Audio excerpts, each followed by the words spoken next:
পদ্মা তীরের জনপ্রিয় পর্যটন হাব মাওয়া ইলিশ ঘিরে প্রতিদিন কোটি টাকার বাণিজ্য।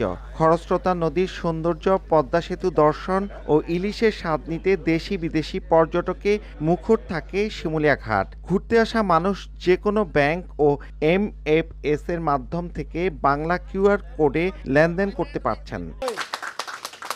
বাংলাদেশ ব্যাংকের 5 সদস্যের একটি দল উপস্থিত থেকে বৃহস্পতিবার দোকানীদের মাঝে QR কোড প্রদান করেন। ভাসমান চায়ের দোকান, ঝালমুড়ি সহ সব দোকানে এখন ক্যাশলেস লেনদেনের সুবিধা।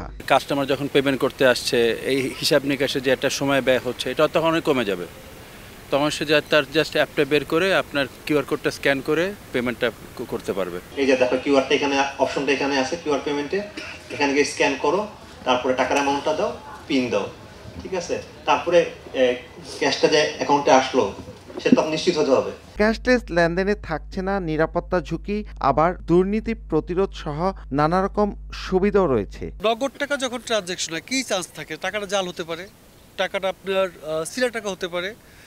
ডিজিটাল পেমেন্ট যখন হয় অথবা কিউআর এর মাধ্যমে যখন পেমেন্ট হয়, তখন কিন্তু তার জাল হওয়ার কোনো সম্ভাবনা নেই, তার আপনার সিরা টাকা হওয়ার কোনো সম্ভাবনা নেই। যে মাওয়া ঘাটে যারাই আসবেন তারা এই বাংলা কিউআরের সুযোগটা পাবেন এবং এটার মাধ্যমে ডিজিটাল বাংলাদেশ গড়ার যে স্বপ্ন সেটা আমাদের বাস্তবায়িত হবে।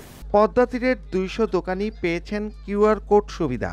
এতে অনলাইন ব্যাংকিং সুবিধার 60 ব্যাংক ছাড়াও নগদ ও বিকাশ সহ সব ধরনের MFS থেকেই পেমেন্ট করা যাচ্ছে। নাসির উদ্দিন উজ্জ্বল, সময় সংবাদ, মুন্সিগঞ্জ।